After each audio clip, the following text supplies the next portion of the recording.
My name is Lena, and I'm 34 years old.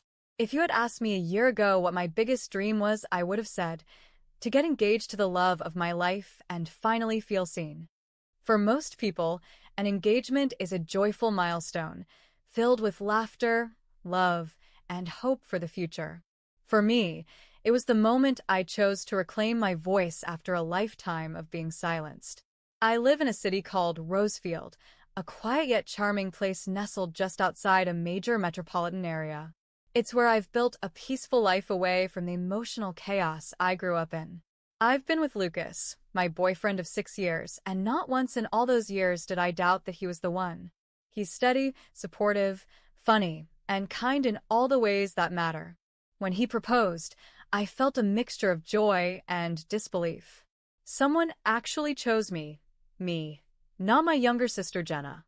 See, in my family, I was never the favorite. That title belonged to Jenna from the day she was born. She's 5 years younger than me, and for as long as I can remember, our parents, especially my mother, Linda, have treated her like royalty. My father, Mark, was always just a quiet shadow in the background, never standing up for me or questioning my mother's blatant favoritism. Growing up, I used to wonder what I did wrong. On my 21st birthday, my parents forgot to even wish me until my grandma called to remind them. They rushed to the store, grabbed a cake that was half frozen, and handed me a $15 gift card like it was some heartfelt gesture. Just a few months earlier, they had thrown a 6-day celebration for Jenna's 18th birthday, complete with catering, a DJ, a professional photographer, and personalized decor. I pretended it didn't hurt. I got good at pretending. So when Lucas and I started planning our engagement party, I told myself this time would be different. We were doing this for us. We spent months picking the perfect venue, choosing elegant colors, finalizing the guest list, and carefully organizing every detail so it would feel just right. I was finally going to have a moment that was about me, not Jenna, not anyone else. Just me and the person I loved. For the first time in years, I allowed myself to feel excited, to feel like I mattered. And just 5 weeks before the big day, everything started to unravel. It was a Tuesday afternoon. I had just finished reviewing the seating chart for the party and was about to call the florist when my phone rang. I smiled when I saw the caller ID. It was my mom. A part of me, the part that still longed for her approval, thought maybe she was finally calling to say she was proud of me. Maybe she wanted to talk about her outfit or offer to help with the arrangements. I picked up, hopeful. "Hi, Mom." Her voice was sharp and cold. "Lena, cancel the engagement party." I blinked. For a second, I thought I'd misheard her. What? "You heard me," she said firmly. "Cancel it. We're throwing a party for Jenna instead." My stomach sank. "What are you talking about? Jenna just got a major promotion. We're celebrating it on the same day as your engagement party. Everyone will be coming to her event." I couldn't believe what I was hearing. My mind struggled to catch up. "Mom, I've been planning this for months. Invitations have gone out, the venue is booked, the food." "You're being selfish," she cut in. "This is a big moment for your sister. It's a career milestone. It means something. And my engagement doesn't?" I said, my voice rising despite myself. "This is a once-in-a-lifetime moment for me." She sighed, like I was exhausting her. "It's just a party, Lena. You can move it. Reschedule. No one will mind." "No," I said, trying to stay calm. "I'm not canceling it. Not for anyone. Especially not for Jenna's promotion." There was a long silence, then her voice dropped into something colder. "You always make things difficult." And with that, she hung up. I stared at my phone in disbelief. I sat there, frozen, while the words replayed in my head. "Cancel the engagement party. We're throwing a party for Jenna instead." I wanted to cry, but I didn't. Instead, I felt something else, fury. This wasn't just about a party. This was about everything.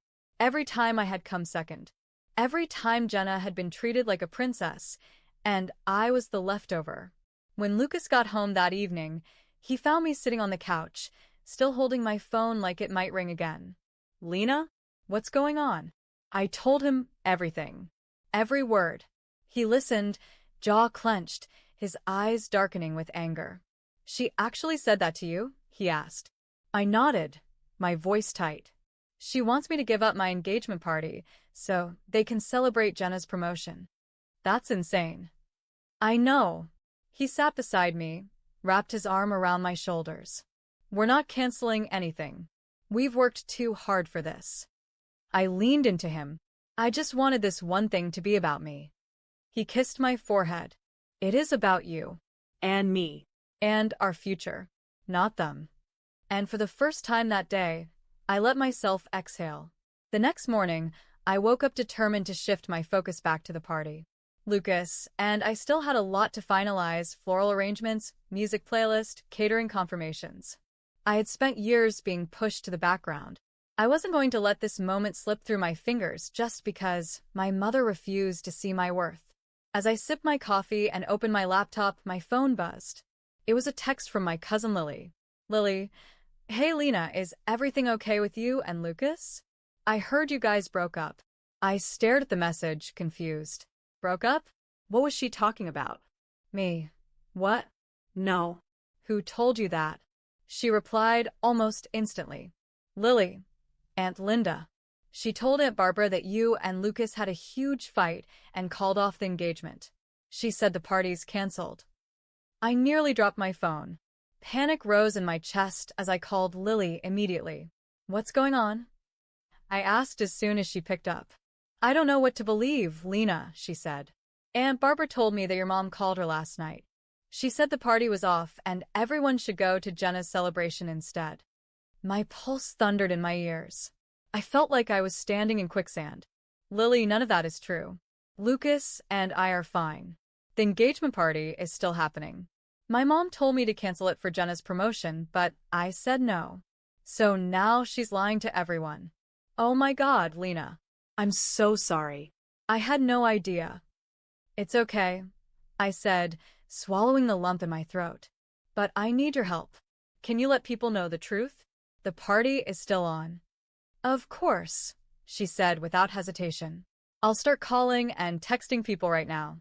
I spent the next few hours doing the same. Message after message. Call after call. Each one more exhausting than the last. I explained to every guest on our list that the engagement was not canceled. That Lucas and I were fine. That my mother had fabricated the entire story to sabotage the event. Some were surprised. Others were sympathetic. A few had already RSVP'd to Jenna's event, assuming mine was no longer happening. I didn't have the energy to convince them otherwise. All I could do was tell the truth. By the time Lucas got home that evening, my voice was hoarse and my fingers ached from typing. He sat beside me, reading my face. What happened? I told him everything. The lies. The calls. The texts. That's it, he said, his voice firm. We're done with them, Lena. Your mom, your dad, Jenna, all of them. I nodded slowly.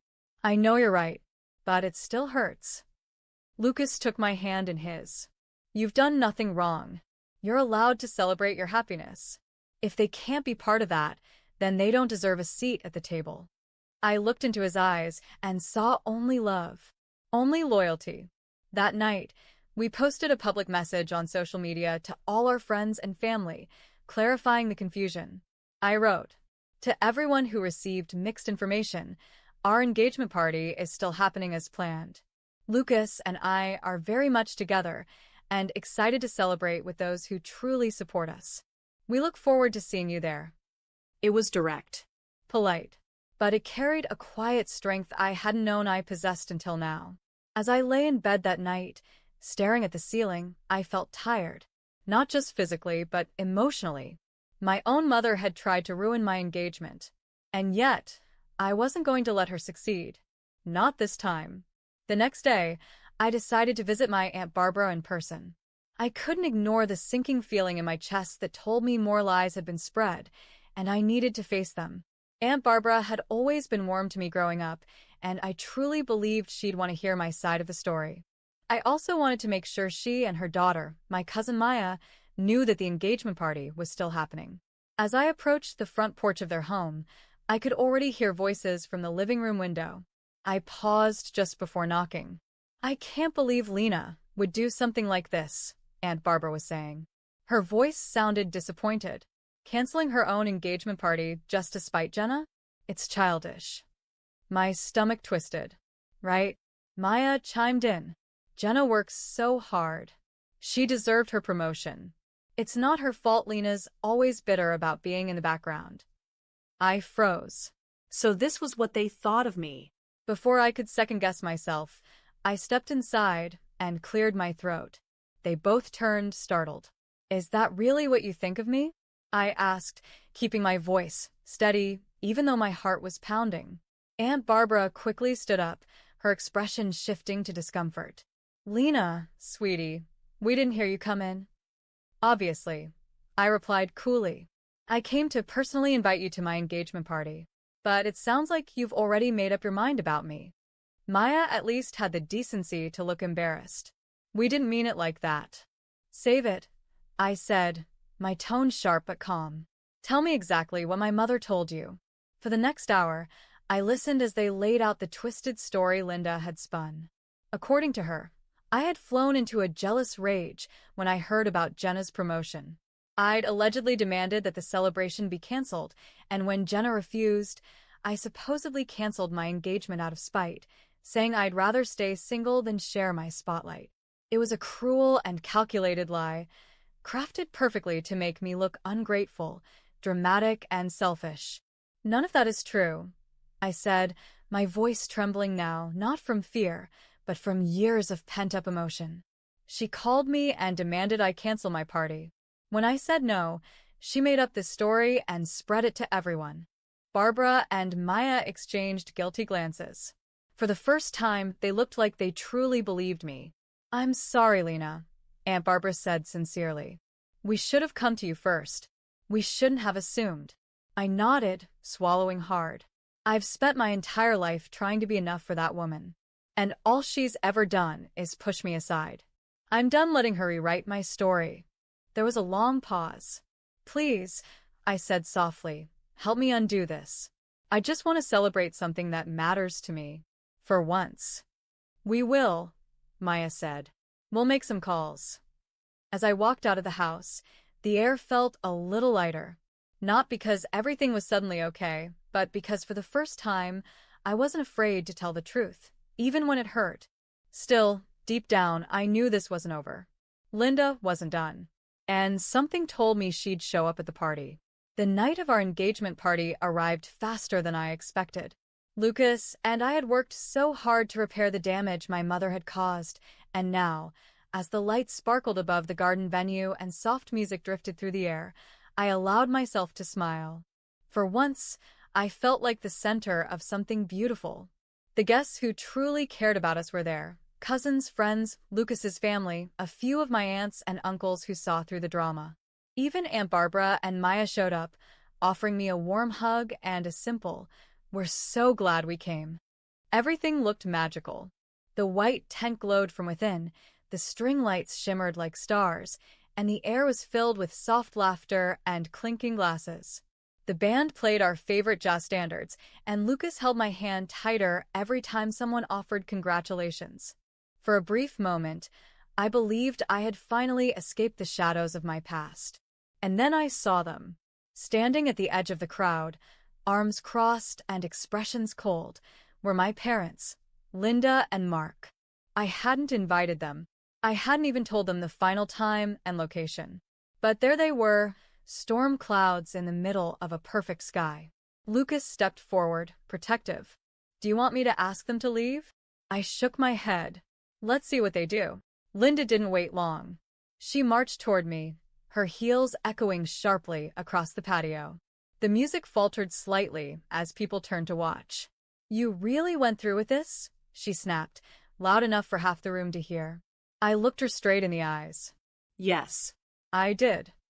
"I told you to cancel this party," she screamed. "But no, you just had to make a scene. You humiliated your sister. You embarrassed this family." "Linda, that's enough," Lucas said, stepping in between us. "No," she shouted, pushing past him. "I'm her mother, and she refuses to listen." Guests gasped. People started whispering. I tried to keep calm, but my voice was shaking. "This is my engagement, Mom. Mine. Not Jenna's. Not yours." "I should have known you'd ruin everything," she shouted. And then she did it. In one sudden motion, Linda lunged toward the small platform where speeches had been made earlier and grabbed the microphone stand, a heavy, black, metal frame. "Mom, don't," I said, taking a step back. But it was too late. In a blinding moment of rage, she swung the mic stand hard across my shoulder and the side of my head. The metal cracked against my skull with a sickening thud. The crowd screamed. My knees buckled, and I collapsed to the ground. Everything blurred. I heard someone yell, "Call 911," and then Lucas shouting my name. Blood ran down the side of my face as I tried to lift my head. My vision swam with light and shadows. I could hear Lily's voice trembling on the phone with emergency services, her words quick and panicked.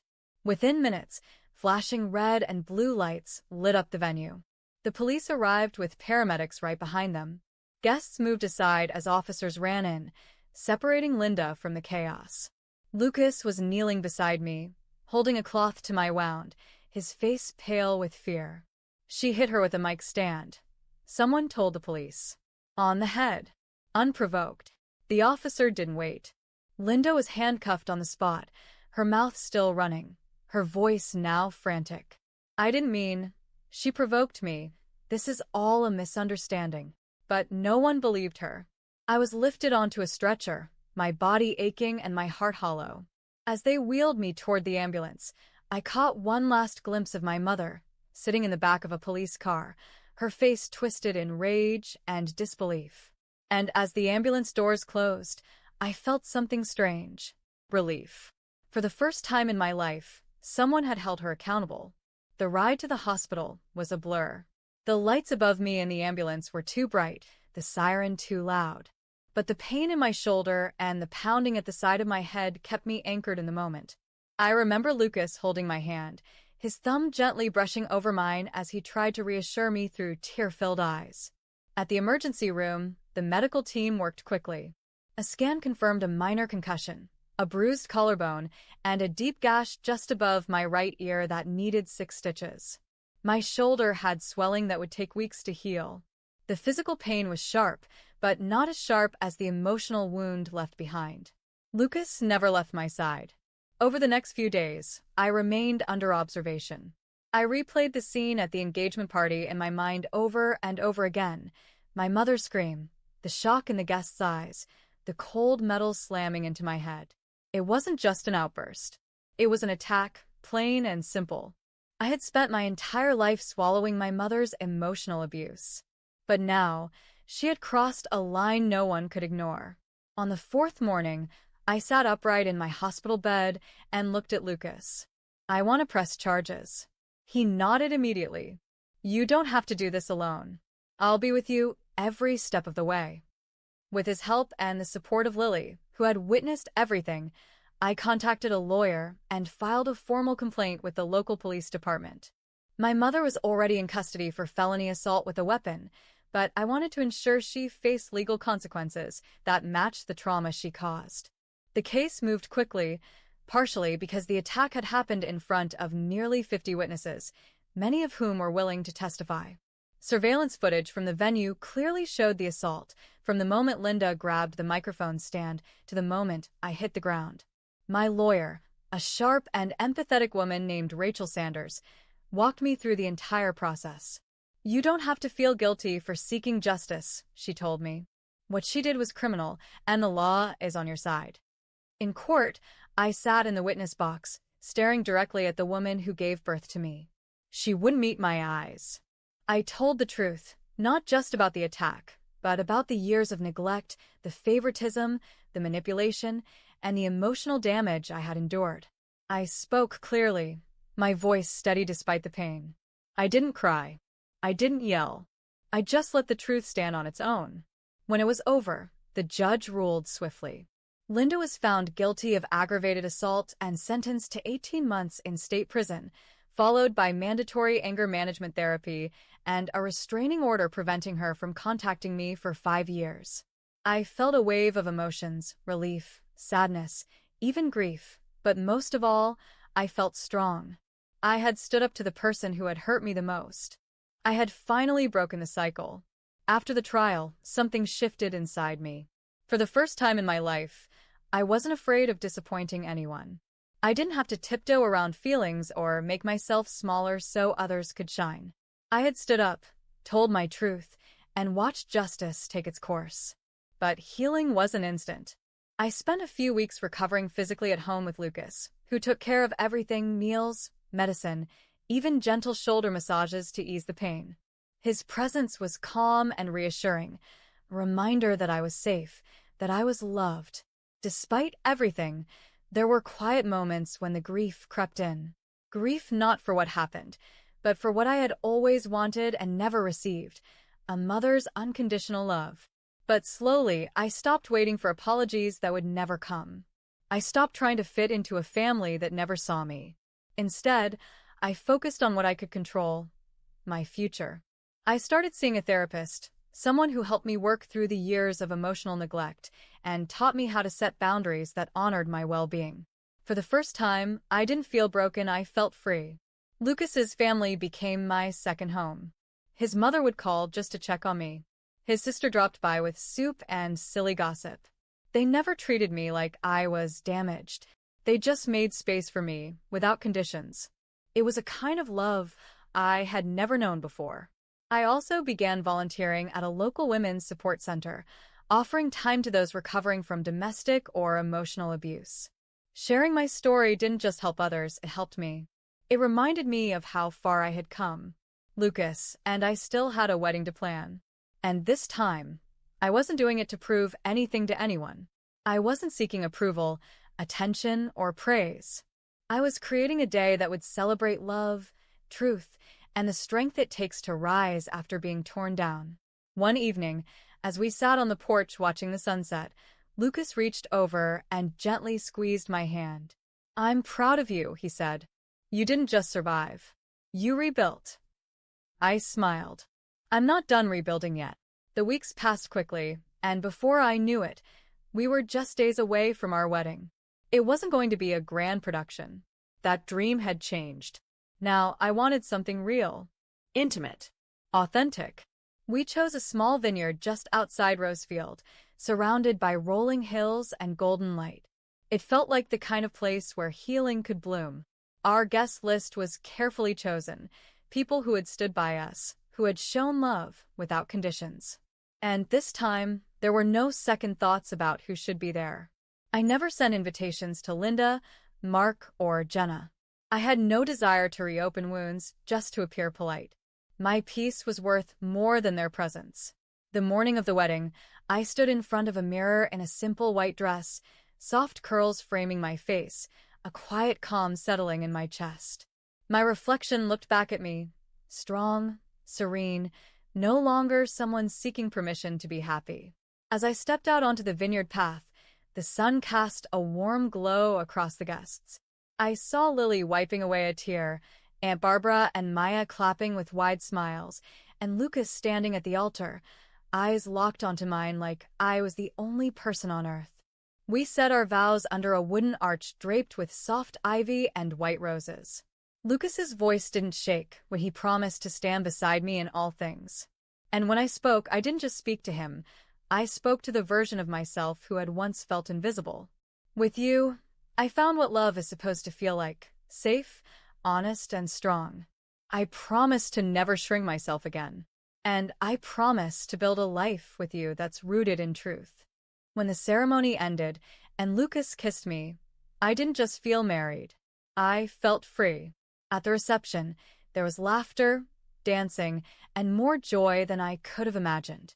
Grandma, now living in a care home but still sharp as ever, had recorded a surprise video message for us. "Lena, you've always had strength in you.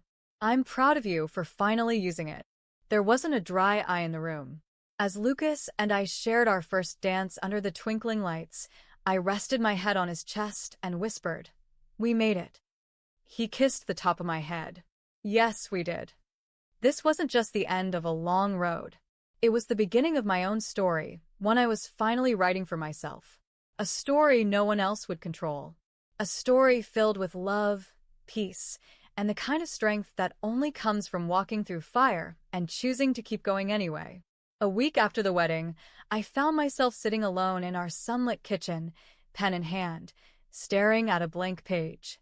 There were no guests, no noise, just the quiet hum of a new chapter beginning. I started writing without thinking. Dear Mom, I don't know if you'll ever read this. Maybe I'll never send it. But there are things I need to say, not for you, but for me. I wrote about the years of silence, the moments she had looked through me like I didn't exist. I wrote about the birthday she forgot, and how I smiled through it anyway. About the time she told me to cancel the most important celebration of my life, just to uplift someone else's moment. You taught me a lot, Mom. Not by love, but by absence. Not through support, but through the lack of it. And strangely, I'm stronger for it. I didn't write to forgive. I wrote to let go. By the time I finished, my hand ached, but my heart felt lighter. I folded the letter and placed it in a drawer. Not to be mailed, but to be released. Because the truth is, I didn't need her apology to move on. I had already set myself free. Thank you for watching Lena's powerful story of strength, betrayal, and self-discovery. If this story moved you or reminded you that no one has the right to dim your light, please give this video a thumbs up, leave a comment to share your thoughts, and don't forget to subscribe for more true-life inspired stories like this one. Your support means the world to us and helps bring more voices like Lena's to life. Until next time, stay strong, stay kind, and always choose your worth.